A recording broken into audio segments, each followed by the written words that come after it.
कपड़े धोने वाली बहू। शादी के पहले से ही विभा को कपड़े धोने का बड़ा शौक था। कभी नल के नीचे तो कभी तालाब के पास। अरे मेरी नीली वाली लुंगी नहीं दिख रही है। विभा की अम्मा, कहाँ रखी है लुंगी? अरे वो तो विभा ने परसों ही धोकर रखी थी आपकी अलमारी में, देखो वहीं होगी। वो ना मैंने आज धो दी, मुझे लगा कि गंदी हो गई होगी। अरे कैसे गंदी हो गई थी? उसे तो मैंने पहना भी नहीं। हे भगवान, इस लड़की के कपड़े धोने की आदत से परेशान हो गया हूँ मैं। जितना तो घर में राशन नहीं आता, उससे कहीं ज्यादा डिटर्जेंट पाउडर का खर्चा है। इसकी शादी करवा दो, शादी जाए अपने घर में ही करे काम, फिर चाहे घर के कपड़े धोने हो या पूरे गांव के। हाँ ठीक बोल रही हूँ, देखता हूँ मैं कोई लड़का। वो दिन भी आ जाता है जब विभा को देखने लड़के वाले आ जाते हैं। लड़की मुझे अच्छी लगी। होने वाली सास कहती है, बेटी अगर कुछ पूछना है तो पूछ लो। वैसे तो हमारी लड़की बहुत ही शर्मीली है, जो बोल दो वो मान लेती है, इसे क्या पूछना होगा। अरे कैसी बात कर रही हो माँ, मुझे इन लोगों के घर रहना है, सवाल तो कई है। हाँ हाँ बेटा, पूछ लो ना, क्या पूछना है। आप लोगों के घर कपड़े कौन धोता है? सास का मुंह बन जाता है।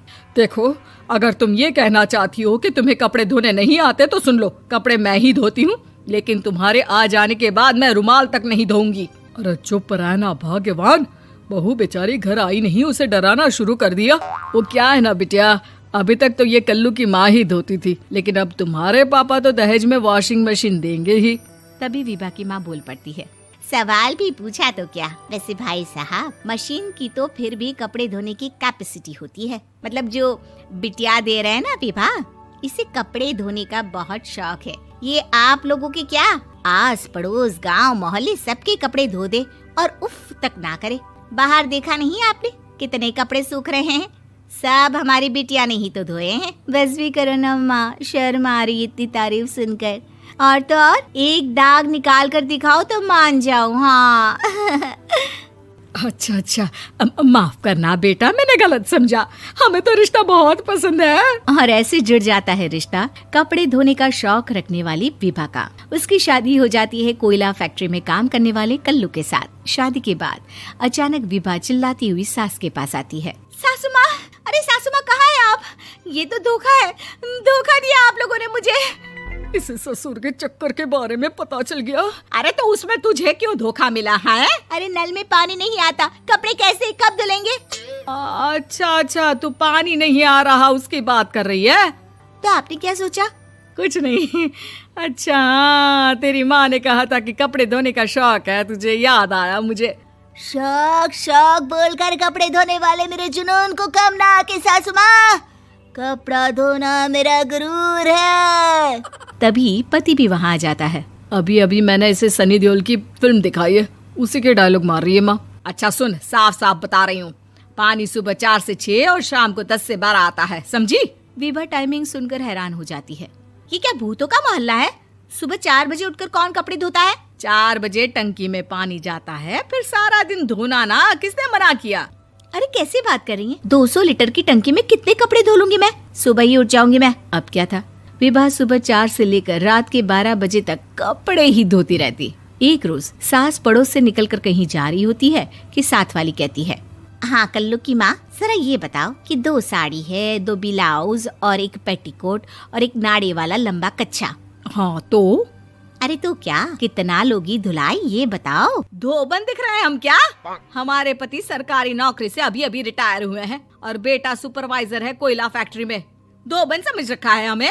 हाय रे कल्लू की अम्मा, माफ कर दो, वो तो मोहल्ले में यही सब बता रहे थे कि तुमने बहू को कपड़ा धुलवाने के काम में लगा दिया है। सास को पड़ोसन की बात सुनकर गुस्सा आ जाता है। वो घर पहुंचती है जहां घर के बाहर ही इतने सारे कपड़े सूख रहे होते हैं जितने कि किसी धोबन के घर पर। अरे ओ कल्लू की दुल्हन, बाहर निकल।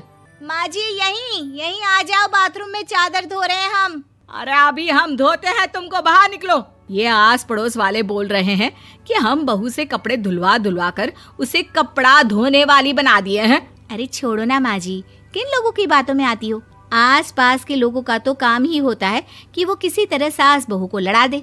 बहू सारे घर के कपड़े धोती है, ये क्या कम है? बोलिए। सास को भी लग जाता है कि वो बहू का ये सनकीपन नहीं छुड़वा सकती, इससे अच्छा है कि खुद ही चुप हो जाए। एक रोज सास और बहू मंदिर जाते हैं, जहाँ सास की साड़ी वहाँ खड़ी भीख मांगने वाली से मिलती है। माँ जी क्या बात है, आपकी साड़ी उस भिखारन से कितनी मिल रही है ना? हाँ हाँ देखो तो, दोनों की साड़ी मिल रही है। क्या बात है कल्लू की अम्मा, तुम खुद को तो अफसर की बीवी बताती हो और ऐसी सिंपल सी प्लेन साड़ी पहनकर घूमती हो। सिंपल और प्लेन नहीं है ये साड़ी। तो क्या सोने के धागे से फूल बने हैं? कुछ भी सासू माँ, कुछ भी। हाँ बने थे इस साड़ी में सोने के धागे से फूल। मेरे पति लेकर आए थे मद्रास से स्पेशली मेरे लिए 10,000 की। ताहे भाई साहब इस भिखारन के लिए भी सेम टू सेम साड़ी लेकर आए होंगे 10,000 की।